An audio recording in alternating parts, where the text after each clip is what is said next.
ಶಿರಹಟ್ಟಿ ಪಟ್ಟಣದಲ್ಲಿ ಕರ್ನಾಟಕ ಭೂ ಸಂಪತ್ತು ಸಂರಕ್ಷಣಾ ಸಮಿತಿ, ಕರ್ನಾಟಕ ಯುವ ರಕ್ಷಣಾ ವೇದಿಕೆ, ಕನ್ನಡಿಗರ ವಿಜಯ ಸೇನೆ ಹಾಗೂ ಜಯ ಕರ್ನಾಟಕ ಸಂಘಟನೆ ವತಿಯಿಂದ ತಾಲೂಕು ಆಡಳಿತ ಹಾಗೂ ಕ್ಷೇತ್ರ ಶಿಕ್ಷಣಾಧಿಕಾರಿಗಳ ಕಾರ್ಯಾಲಯದ ಶಿರಹಟ್ಟಿ ಇವರ ಸಹಯೋಗದಲ್ಲಿ 75ನೆಯ ಗಣರಾಜ್ಯೋತ್ಸವದ ಅಂಗವಾಗಿ ಪಟ್ಟಣದ ಸರ್ಕಾರಿ ಹಿರಿಯ ಕನ್ನಡ ಗಂಡು ಮಕ್ಕಳ ಪ್ರಾಥಮಿಕ ಶಾಲೆಯಲ್ಲಿ ಚಿತ್ರಕಲೆ, ಭಾಷಣ ಹಾಗೂ ಪ್ರಬಂಧ ಸ್ಪರ್ಧೆ ಏರ್ಪಡಿಸಲಾಗಿತ್ತು. ಈ ಸಂದರ್ಭದಲ್ಲಿ ಮಾತನಾಡಿದ ಎಂಕೆ ಲಮಾಣಿಯವರು, ಇಂತಹ ಕಾರ್ಯಕ್ರಮ ಮಾಡೋದ್ರಿಂದ ಮಕ್ಕಳಲ್ಲಿ ಇರುವಂತಹ ಪ್ರತಿಭೆಗಳನ್ನು ಗುರುತಿಸಿ ಅವರಿಗೆ ಪ್ರೋತ್ಸಾಹಿಸುವ ಕೆಲಸಗಳಾಗ್ತವೆ.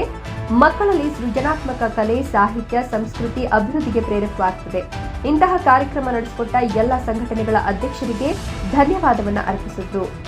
ಈ ಸಂದರ್ಭದಲ್ಲಿ ಕರ್ನಾಟಕ ಭೂ ಸಂಪತ್ತು ಸಂರಕ್ಷಣಾ ಸಮಿತಿ ಅಧ್ಯಕ್ಷರಾದ ಮಾಬುಸಾಬ ಲಕ್ಷ್ಮೇಶ್ವರ, ಕರ್ನಾಟಕ ಯುವ ರಕ್ಷಣಾ ಸಮಿತಿ ಅಧ್ಯಕ್ಷರಾದ ರಿಯಾಜ್ ತಹಶೀಲ್ದಾರ್, ಕನ್ನಡಿಗರ ವಿಜಯ ಸೇನೆ ಅಧ್ಯಕ್ಷರಾದ ಆನಂದ್ ಕೋಳಿ, ಜಯ ಕರ್ನಾಟಕ ಸಂಘಟನೆಯ ಅಧ್ಯಕ್ಷರಾದ ಸಂಜೀವ ಪೋತರಾಜ, ಕರ್ನಾಟಕ ಯುವ ರಕ್ಷಣಾ ವೇದಿಕೆ ರಾಜ್ಯ ಉಪಾಧ್ಯಕ್ಷರು ಮತ್ತು ಗದಗ ಜಿಲ್ಲಾ ಉಸ್ತುವಾರಿಗಳಾದ ರಿಯಾಜ್ ಆರ್, ಗದಗ ಸಂಜೀವರೆಡ್ಡಿ, ವೆಂಕರೆಡ್ಡಿ, ಜಾಫರ್ ಅತ್ತಾರ, ಅಜರ ಹೆಸರೂರ್, ಹೈದರಾಲಿ ಮನಿಯಾರ, ಸಲ್ಲು ಕುಂದೂರು, ವಿವಿಧ ಶಾಲೆಯ ಗುರುಗಳು, ಗುರುಮಾತೆಯರು ಹಾಗೂ ಮಕ್ಕಳು ಉಪಸ್ಥಿತರಿದ್ದರು. ವೀರೇಶ್ ಗುಗ್ಗರಿ, NKS TV4 ಶಿರಹಟ್ಟಿ. ಇನ್ನೊಬ್ಬರು ಗುರುಮಾತೆಯವರು ಈ ಕಾರ್ಯಕ್ರಮದ ಕೇಂದ್ರ ಬಿಂದುಗಳು. ಇವರು 4 ಮಂದಿ ಕೈ ಜೋಡಿಸಿದಾಗ ನಮ್ಮ ಸಮನ್ವಯ ಅಧಿಕಾರಿಗಳು ಬಂದಾರ. ಅವರ ಪ್ರೇರಣೆಯಿಂದ ಮಕ್ಕಳು ಬಂದಾರ. ಈ ಎಲ್ಲಾ ಮಾನ್ಯರನ್ನು ಕೂಡ ನಾವು ಗೌರವಿಸುವುದರೊಂದಿಗೆ ವೇದಿಕೆ ಎದುರಿಗಿರುವಂತಹ ಈ ಭೂರಕ್ಷಣಾ ಸಂಘಟನೆಯಿಂದ 2ನೇ ಕಾರ್ಯಕ್ರಮ ಇದೆ. ಹೋದ ವರ್ಷ 2 ವರ್ಷ ಮಾಡ್ಯಾರ. ತೆಗರ ಕಾಳಗನೂ ಮಾಡ್ಯಾರ.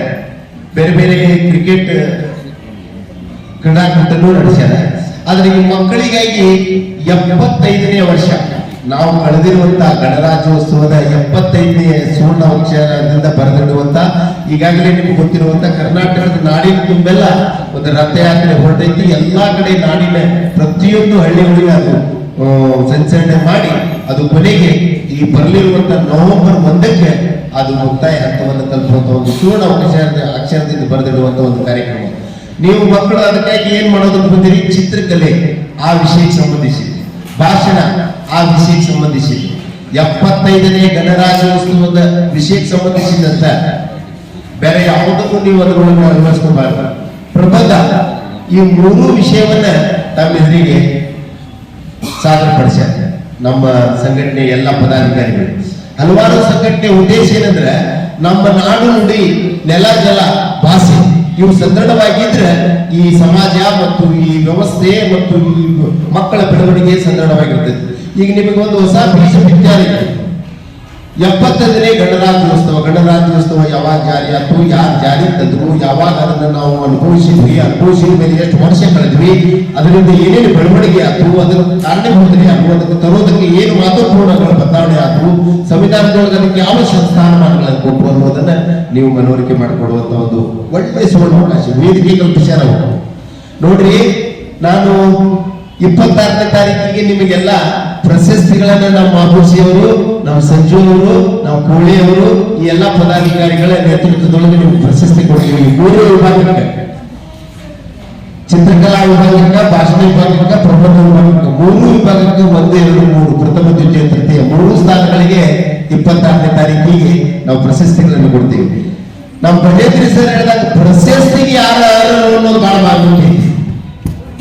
ಪ್ರಶಸ್ತಿಗೆ ಯಾರು ಈಗ ನಮ್ಮ ಹರೀಶ್ ಸರ್, ನಮ್ಮ ಹುಚ್ಚೇರ್ಮಠ್ ಸರ್ ನಿಮ್ಮನ್ನೆಲ್ಲ ಬೆಳಗ್ತಾರೆ.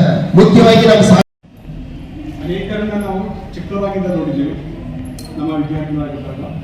ಈಗ ಬೆಳೀತಾ ಅವರು ವ್ಯಕ್ತಿಗಳನ್ನು ರೂಪಿಸಿಕೊಂಡು ಅಂಥ ಮಹಿಳೆಯರು ಈ ಮೇಲೆ ಕುಳಿತಿದ್ದಾರೆ.